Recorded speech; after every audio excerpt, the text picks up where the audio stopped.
নজর রাখবো পরবর্তী সংবাদে।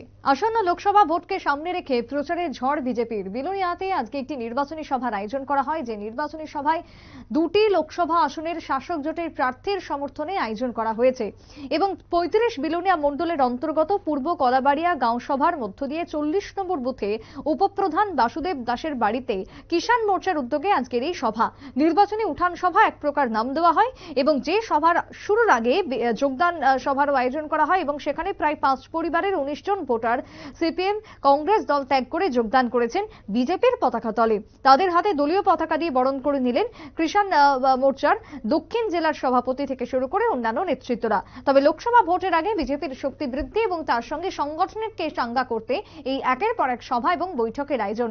বিলোনিয়া থেকে কি বক্তব্য উঠে এসেছে শোনাবো। আমাদের স্বার্থের জন্য যারা নিজেরা কংগ্রেস দলে ৪-৫ বার পরিবর্তন করে একবার ওই দল করে দলটাকে ক্ষতি করেছে, করার পর আবার ওরা বিজেপি ঘুরে এসে আবার উপরে বসে আবার সিপিএম এর সাথে জোট করছে।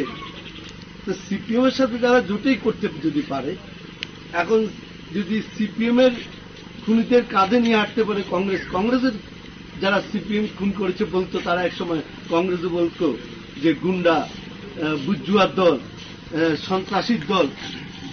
মিছিল হলে স্লোগান উঠে আসতো, ৮৮ ভুলছি না, দোলাই হবে, পেটাই হবে।